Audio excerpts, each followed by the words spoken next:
The fan roll for spirits is dead! And I'm keeping my promise just like I said I would. Last time it was assist trophies up for promotions, and that was basically it. Now we move on to the other category. You know the one. I have 2 rules for this. 1, can't have an assist trophy. We'd have some repeats if I did that. And 2, to keep my expectations in check, I'm only allowing spirits that were in the base game. I don't want that to be a new fan rule, but I think that's fair enough. At least for this list. Alright, let's start it off! 5th place.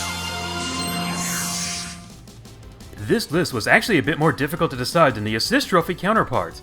There were 3 that came to the top of my head right away, but then the 3rd one was brought down to 5th place, that being Shantae! Who was then cut from the list.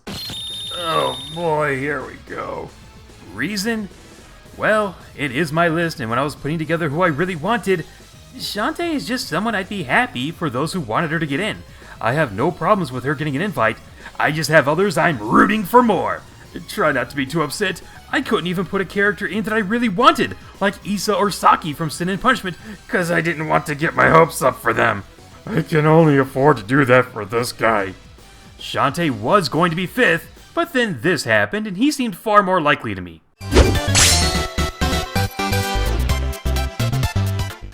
Would people be happy if we had to pay for another Mario? We have Red Mario, Green Mario, Fraud Mario, Gassy Mario. Do we need a Mr. Game & Watch Mario? These are stupid questions, by the way. Paper Mario playing like Mario? You're joking, right? Have you never played the Paper Mario series? I've only played 2 of them, and even I know there's a lot you can do. The way I like to see it is a sort of mixture of all his games. But keep Sticker Star to something small like a taunt or something. Maybe he could throw confetti for one of his victory animations from the Origami King. You can't tell me that doesn't fit. Smash attacks could involve his hammer, and his specials, and possibly his aerials, could have his partners lend a hand. I think some of these speak for themselves. As far as Final Smash, how about that giant paper craft from Mario and Luigi Paper Jam? I don't know, just an idea. I mean, hey, if Mario can use all of his abilities that haven't been used in a single game before, then why can't Paper Mario do the same? Anything else the naysayers want to add? We already have a Paper Mario stage, so they wouldn't add one for DLC. Please don't try anymore.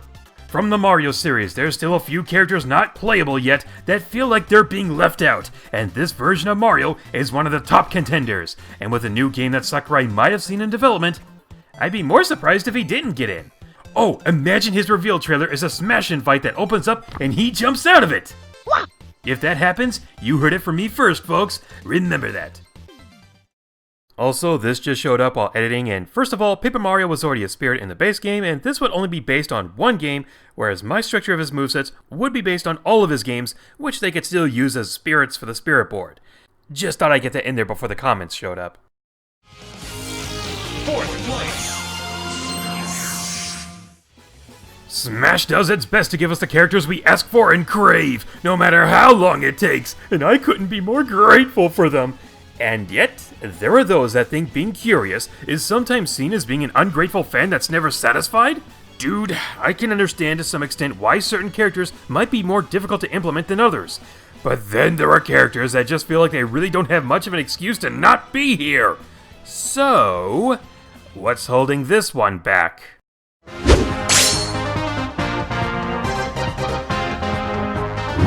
Why? Please, someone give me an excuse! Any excuse! 'Cause Kirby sucks! I know some people that would love to meet you in the back of a dark alley. Because he'd just be a generic enemy design. What did I tell you about trying? I would gladly accept BWD as a semi-echo of Kirby that I've brought up before in another video, but I'd be much happier if he got his own fleshed out moveset. For those who haven't already seen how he could work, the video does a better job explaining it. We have someone using a spear for only a small part of their moveset.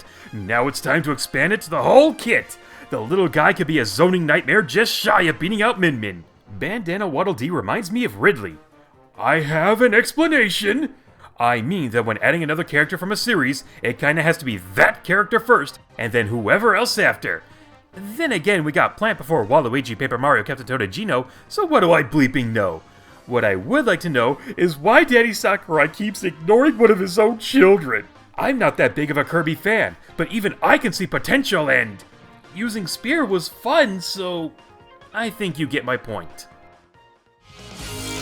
Third place!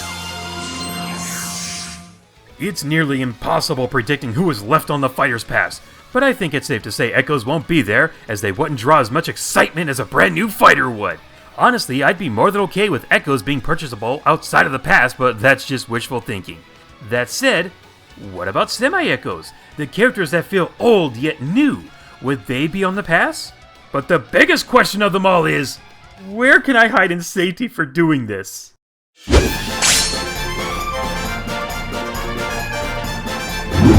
Could Dixie Kong be her own character? Yes, but let me ask you, does this really look like it doesn't fit her at all? This fits her better than DK, for crying out loud! You take some moves from Big Buddy and some moves from Little Buddy, and you have the most original semi-Echo fighter to date! A number of fans agree that adding Dixie would make it feel as though the representation for the DK series would be complete. I mean, you'll still get some asking for Funky, Cranky, Lanky, Tiny, Kitty, and Chunky, but most of us feel as if adding Dixie would fill in the last missing gap for the DK series, and anything else would be a pleasant bonus. I'll be honest, I don't think she would create as much hype as another highly requested character if she's on the pass, but that's not going to stop me from welcoming her if she finally gets to be on the roster. As for her final smash, I still like the idea of having a bunch of brambles come out and attack her opponents. The only other thing I can think of for her is blasting enemies with her guitar, or using the animal buddies. I still can't believe none of them have been turned into assist trophies. Seeing a lot of missed opportunities in this list. Second place! Now we have reached those two other spirits I mentioned earlier, and I have some good news. They're fan favorites that have been requested for a very long time. So without further ado, here's Heart Music Note exclamation question mark! Don't you guys speak Star Road?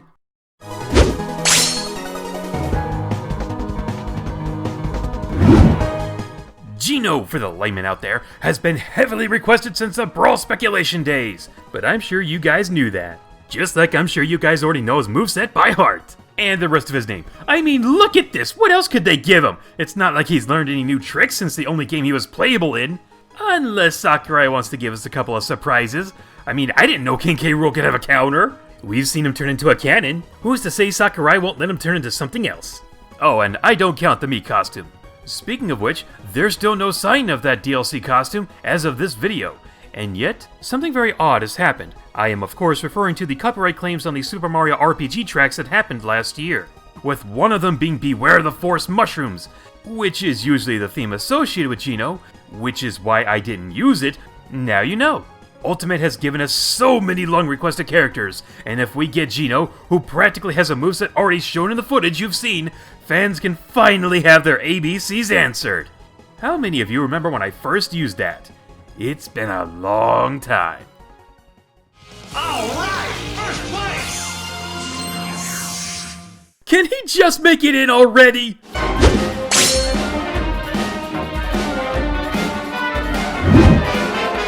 I can't help but feel like Rayman fans have been repeatedly kicked around and shoved in the dirt. I thought I had it bad with Bomberman being an assist trophy, but here, it's like, we know you exist, but these little crumbs are all you get. A trophy, then a spirit, and then two other Ubisoft properties get Mii costumes? You'd think Rayman, who is usually seen as the most requested Ubisoft rep, would either get a Mii costume or finally get a slot, right? That's what I thought! Until a horrible reminder crept into my head. I remember seeing the Kremlings in Smash Run for 3DS and thought, there's no way they'd use the Kremlings and not their leader, right? That wasn't what I meant! I mean, he finally joined later on, but you get my point. I can only hope that he gets something out of this, preferably being playable. As for a moveset, well, I can't really come up with one, so I'm really interested in seeing what he could have. I want the mystery of his moveset finally put to rest! I have ideas, but nothing that I want to say defines his character, since I don't really know him all that well. I just always thought that he fit into the world of Smash so easily that it's more of a "Why aren't you playable yet?" mindset I have. Please let this running joke finally have a finishing punchline. One where hopefully we actually get a chance to punch the other characters. And that'll do for this list, and if you have a difference of opinions, I'd like to know what spirits you hope could get promoted in Smash Ultimate. I also want to see a Rayman amiibo. I need a good laugh.